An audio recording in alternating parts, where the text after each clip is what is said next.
Mauro César Pereira está com a gente, direto lá da Filadélfia. Mauro, cara, é um jogo para entrar para a história, Mauro. O Flamengo destruiu o Chelsea. O Flamengo foi melhor que o Chelsea o jogo inteiro. Quando o Flamengo perdia, eu pensava, não é possível. Não pode perder esse jogo, está jogando muito melhor. E foi um time maduro, ofensivo e corajoso o tempo inteiro, Mauro César Pereira.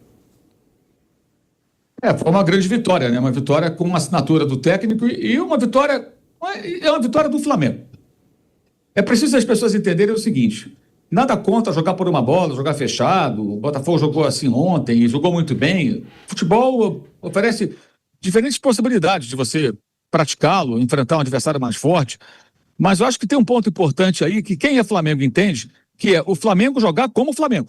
Contra um time da Premier League, quarto colocado da Premier League, um time que tem de investimentos 1,5 bilhão de euros, uma quantia absurda, né? Muitas contratações, é uma coisa maluca, vários jogadores que têm emprestados, é um time jovem, mas muito forte, né? Um time, repito, quarto colocado na liga mais importante do mundo, campeão de uma competição internacional, mesmo sendo um time muito jovem. O Flamengo se impôs o tempo todo, tomou 1-0, uma falha individual de um jogador que foi talvez o melhor da primeira etapa, um dos melhores em campo, que foi o Wesley, uma falha grave que ele cometeu, mas jogou muito bem. E o Flamengo teve a calma para voltar no segundo tempo, poderia ter resolvido antes, se não fosse o Gerson não ter chutado aquela bola em que ele entrou, quando o Chelsea retribuiu, né, o erro do Flamengo, permitindo que o Gerson ficasse frente a frente com o goleiro, mas ele nem chutou nem cruzou, e depois o Plata também frente a frente acabou parando no goleiro adversário, mas o Flamengo fez um jogo de imposição. O Flamengo jogou como o seu torcedor gosta.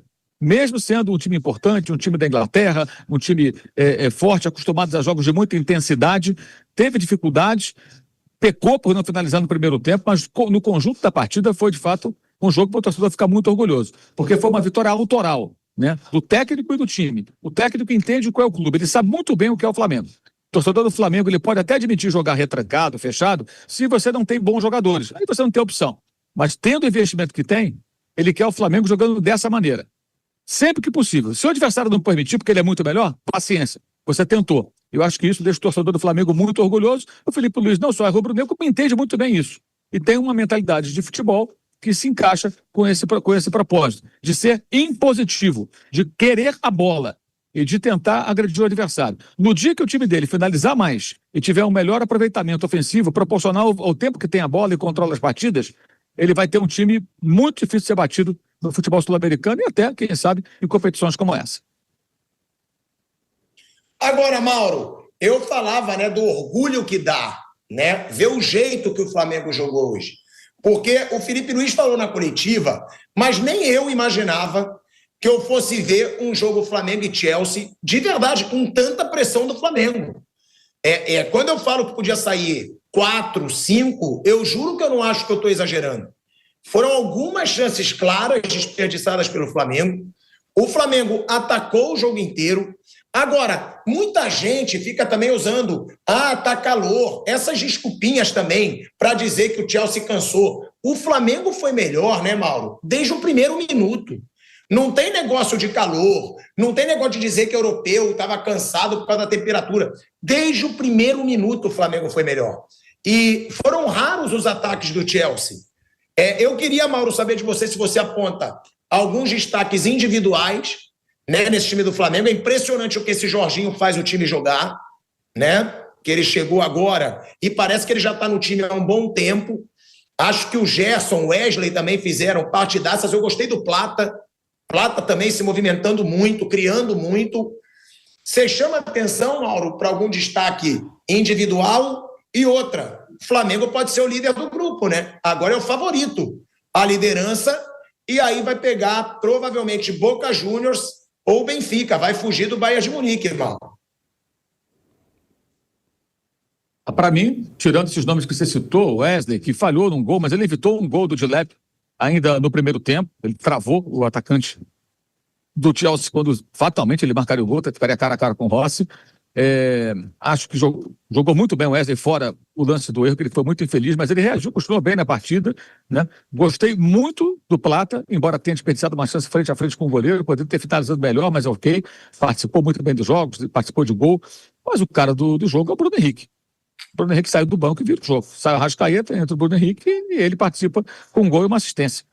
um jogador que tem uma estrela absurda, né? Rei dos clássicos, jogo grande é com ele, e é com ele mesmo. O cara entra lá e a coisa muda. Impressionante como ele consegue nessas partidas ter grande participação. Nós vimos no começo do ano, com o Botafogo, primeiro grande duelo do ano, Supercopa, ele sendo decisivo, e agora, depois vinha na fase ruim, né? Mas nessa hora, ele realmente cresce, ele aparece e ele vira o jogo.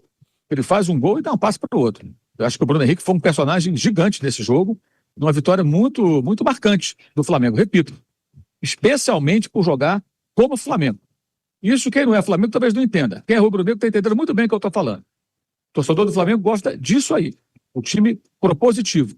Ele pode até compreender circunstâncias que obriguem você a jogar de outra forma. Digamos, se o Flamengo cruzar amanhã com o Bayern de Munique da vida, talvez não consiga se impor como se impôs diante do Chelsea. É possível. Contra um PSG num dia inspirado? Também. Mas o time vai tentar. O time não vai se fechar, não vai ficar ali entrincheirado. É disso que o torcedor não gosta. Pode até ser atacado, pode ser dominado, acontece. Mas tem que tentar jogar futebol e tentar atacar o adversário. O Flamengo fez isso hoje praticamente todo o jogo. Uma vitória muito importante pela maneira como se comportou e deixando uma imagem muito positiva, acho, para toda a imprensa internacional e todos aqueles que acompanham o futebol, não só pela vitória, não só pelo adversário, mas pela maneira como jogou. Esse é um ponto-chave para mim. A forma como jogou. A forma que o Flamengo jogou. O único senão é o velho problema, as finalizações, às vezes em pequena quantidade. Primeiro tempo, em 4 minutos, 2 arremates. Ao final do primeiro tempo, só 5, ou seja, em 41, só mais 3 arremates. Para aquele volume de jogo de 63% de posse de bola, o time tinha que ter finalizado mais. E no segundo tempo, nós tivemos ali a chance do Gerson, que nós vimos ali, perder o gol, porque não chutou nem finalizou e tal, mas depois o time, com a entrada do Bruno Henrique, mudou o seu comportamento e acabou sendo muito feliz nessa virada. O Felipe Luiz foi muito feliz nas suas substituições. Uma vitória muito, muito, muito marcante. O torcedor do Flamengo fez bonito aqui hoje, mais de 54 mil pessoas, massacrante a maioria rubro-negra. O Chelsea com muitas torcedoras aqui, que são pessoas que moram nos Estados Unidos, que gostam da Premier League, que simpatizam com o clube, mas não tinha uma torcida de verdade do Chelsea. E a do Flamengo apoiou muito, cantou muito e participou decisivamente dessa vitória, que deixa o torcedor muito orgulhoso. E você falou a coisa certa. Agora, vencendo terça-feira em Orlando o Los Angeles FC, o Flamengo será o primeiro. E aí ele fatalmente tendo escapado do Bayern, que presume-se vai ser o primeiro, e o Benfica fez 6-0 no Auckland. Ou seja, a diferença de gols das prováveis, que a gente imagina, vitórias do Bayern, caso ele vença todas, e goleada em cima do time neozelandês, para decidir quem será o segundo do grupo.